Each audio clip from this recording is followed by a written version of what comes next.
लढतीमध्ये अगदी सगळे मंत्री देखील त्या प्रचारासाठी उतरलेले बघायला मिळाले आणि उमेदवार या ठिकाणी जे आहेत ते निवडून आलेले बघायला मिळाले. तुम्हाला गंमत सांगते मी की तिथे त्यांनी किती लोक उतरवलेत, पण आमच्याकडे तर एक रिक्षावाल्याची बायको आली आहे. म्हणजे आम्ही पैशाने तर कमी होतोच, पण मी जसं बोलली तसं की आमच्याकडे कार्यकर्त्यांची जी फळी आहे ना, मला मध्ये एक असा व्हॉट्सअपवर मेसेज आला होता की किती विद्यार्थी सोडून गेले तरी प्रिन्सिपल काही थकत नाही. तसंच आहे की विद्यार्थी तो घडवत असतो. तसंच आहे की त्यांना म्हणजे मला कमाल वाटते की भारतीय जनता पक्ष हा इतक्या वर्षाचा पक्ष आहे, पण तुम्ही जर आत्ता पण तुम्ही लोकसभेतले खासदार, विधानसभेतले आमदार आणि काही कॉर्पोरेशनचे जर तुम्ही लिस्ट बघितलीत ना, तर त्यांच्याकडचे 10% पण नसतात. म्हणजे निवडणूक आल्या इतकी त्यांची वाईट अवस्था असते की ते बघत असतात की तुम्ही कोणाला देताय. आमच्या तर उमेदवारांना सांगून ठेवलेलं असतं की या इकडे. म्हणजे कल्याण डोंबिवली तुम्ही बघाल तर आमचे 2 अख्ख्या शहर बॉडीज त्यांनी पळवल्या, तरी सुद्धा आमचे 5 नगरसेवक आले. म्हणजे कल्याण डोंबिवलीचे आमचे शहर अध्यक्ष, महिला, पुरुष, विभागाध्यक्ष, शाखाध्यक्ष, म्हणजे मी बोलली की जे दिसतील त्यांना पैसे देऊन उचलत होते, तरी सुद्धा कल्याण डोंबिवलीमध्ये आमचे 5 आले. त्यांनी पैसे ओतले, माणसं चोरली. नवी मुंबईमध्ये आम्ही खातं उघडलं. सो मला खूप अभिमान आहे आणि आमची अशीच घोडदौड चालू राहील.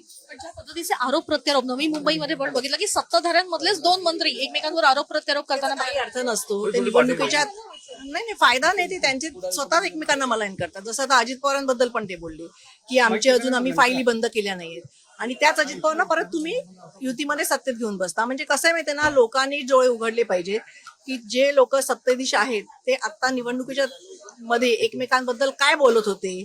म्हणजे तुमच्याकडे एकमेकांच्या बद्दल पुरावे आहेत, पण जोपर्यंत मी सत्ता उपभोगतोय तोपर्यंत मी तुझे काही पुरावे देणार नाही.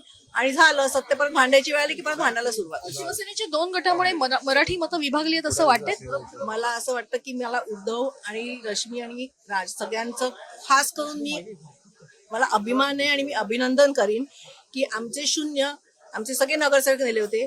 उद्धवचे मावळे गेलेला 84 का काहीतरी होते, त्यातले सगळे नेले होते. 60-65 नेले होते.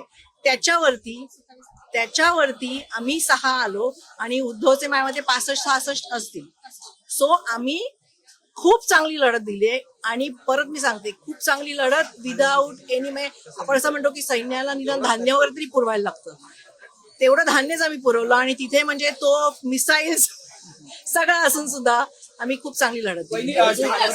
की ठाकरे ब्रँडचा बँड वाजवला असं ट्रोल केलं जातं. ते त्यांना आता भैव गाते, त्यांना काय ट्रोल करायचं ते करते. आम्ही ट्रोलच मी तर कधीच उत्तर देत नाही. ठाण्यात एकही जागा आलेली नाही. खरं तर अविनाश जाधव प्रत्येक गोष्टीसाठी आंदोलन ठाण्यात कसं आहे माहितीये ना, डीसीएम असल्यामुळे त्यांनी आमचे उमेदवारचे फॉर्म 2-3 उमेदवारांचे फॉर्म असेच रद्द केले. मी तर जसं बोलली तसं कल्याण डोंबिवली तसंच सगळीकडे की तुमचे उमेदवार पळवा, तुमचे शाखाध्यक्ष पळवा, तुमचे विभागाध्यक्ष पळवा. अरे तुमचे पक्ष एवढ्या वर्षाचे आहेत ना, तुम्ही का नाही तुमची माणसं निर्माण करत. आम्ही जसे आमचे कार्यकर्ते निर्माण करतो. आमची आता मी तुम्हाला परत सांगते की आमचे हे नगरसेवक आले ना, उद्यापासून आम्ही परत पक्ष बांधणी चालू करणार.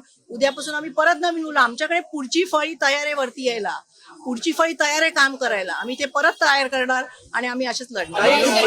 अनेक ठिकाणी काँग्रेस आणि वंचितमुळे काही जागा ज्या आहेत मनसे किंवा ठाकरे, पण ऍक्च्युअली तो विचार काँग्रेसने करायला. 2 नंबरला पक्ष आहे त्या संदर्भात काय सांगाल. काही मोजक्या मतांनी अनेक सीट्स केल्या. तर ते मी बोललीच असतो ना की कसं आहे की शेवटी आम्ही पैशाला त्यांच्या पुरे पडूच शकत नाही. तुम्ही पण बघत होतात की कमळाच्या पाकिटातनं शिंदे कमळाला पकडतायत, कमळ शिंदेना पकडताय, ते अजित पवारांना पकडतायत. म्हणजे 5-5, 10-10 हजार रुपये जर मतदारांना तुम्ही देत असाल तर तसे आम्हाला करायचं पण नाही की आम्हाला काम करायचंय पुढचं. आम्हाला पैसे वाटून मतदान नको आहे. आदित्य आणि अमित ठाकरे यांनी प्रचंड मेहनत घेतली आणि दोघंही मिळून फिरले. त्यांच्या सगळ्या मेहनतीला एक यश मिळालंय असं वाटतंय का. आणि इथून पुढे मी जसं तुम्हाला बोलली तसं की 0 आणि 20 याच्यावर आम्ही इथपर्यंत आलेलो आहोत. सो मला तर असं वाटतं की मला वाईट नक्की वाटलं की कमी आले, पण तरी सुद्धा जिथून आम्ही चालू केलं 0 जसं बोलतो आमचे सगळे नगरसेवक सगळे म्हणजे पक्षातली अख्खी जी दिसेल माणसं ती उचलत होते, त्याच्यावरती आम्ही ही लढाई लढलोय. समोर तुम्ही पैशाची पाकिटं दाखवत होतात, पोती दाखवत होतात, आमच्याकडनं एकही माणूस तसा पकडला गेलेला नाहीये. तशी आम्ही लढाई लढलेलो.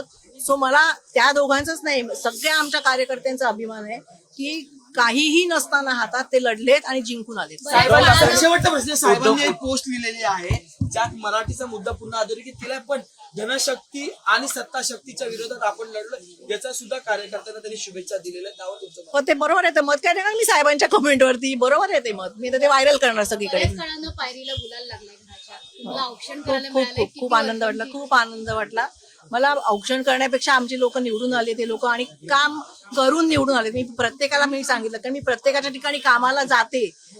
असं नाही की आता निवडून आले म्हणून ते काम करतात. ते लोक बिचारे वर्षानुवर्ष काम करतात. सो ते निवडून आले म्हणून मला जास्ती अभिमान वाटतो. वर्षानंतर ठाकरे एकत्र आलेत.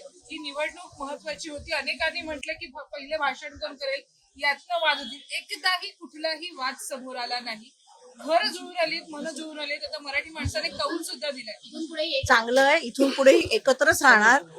इथून पुढेही आम्ही एकत्रच राहणार. आमचं कुटुंब पहिलं आणि नंतर सगळं नंतर.